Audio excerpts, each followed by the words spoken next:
Understand yoga.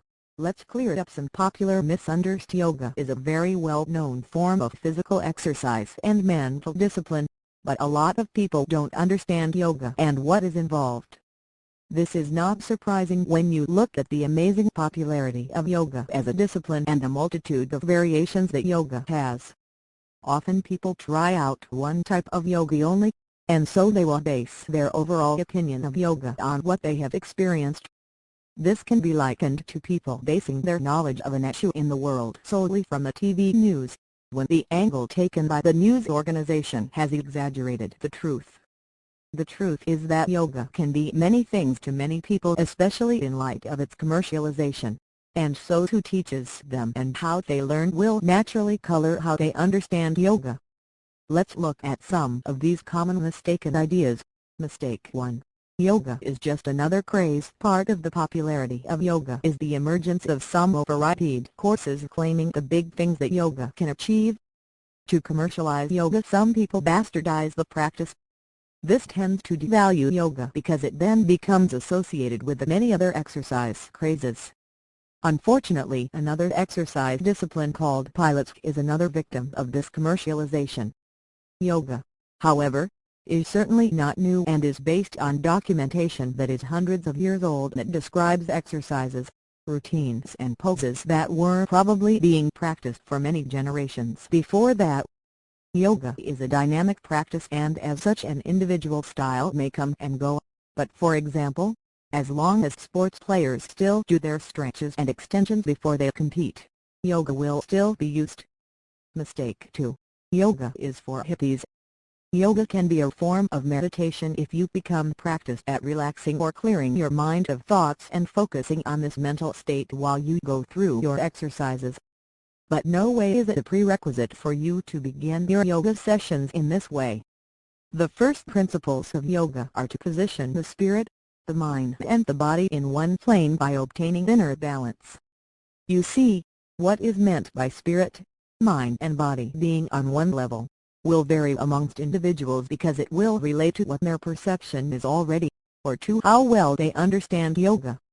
To some people it will be a spiritually liberating experience. To some people they won't see the distinction between mind and spirit. To some people it will be a de-stressing experience resulting in a relaxation of the mind. Mistake 3. Yoga is just another exercise. Yes, yoga is exercise, but it is way more than that. You can walk to your car, you have exercised, but that is not what is meant by exercise. You could say that yoga starts or begins with exercise. Yoga, as you may have gathered, is a mixture of exercise, physiotherapy, spirituality and psychotherapy altogether. As you develop your mastery of yoga, there is a need to work on your mental strength and perhaps more important to develop your self-discipline. If you can't continue to undertake yoga sessions, and for each one have the discipline to strike each pose correctly and maintain each pose for the set time, then it will be a natural progression for you to become a disciplined, calm and an organized person who can't understand yoga. So from what has been discussed so far, you can realize there is a progression that people go through and this varies depending on the individual. For some practitioners, the disciplined and organized level will be replaced by a higher spiritual level because they are so effective at removing all thoughts from their minds whilst meditating. Mistake 4. Yoga is too controlled and slow to allow me to lose weight and gain muscle. This is probably the biggest mistake of all and a major reason why people don't understand yoga. Ever seen an overweight yoga practitioner?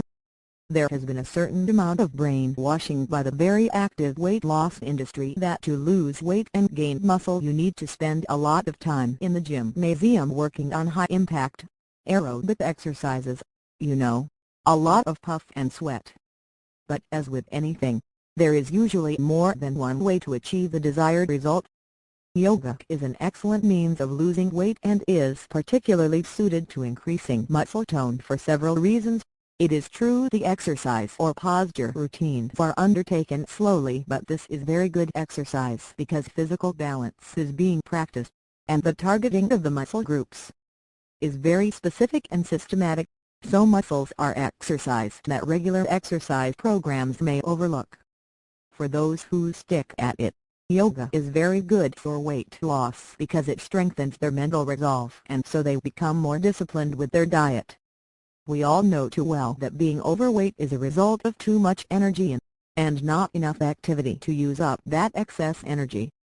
You will know some people who can eat like a horse but never put on weight, and this tends to get up your nose, because all you need to do is look at food and you put on weight.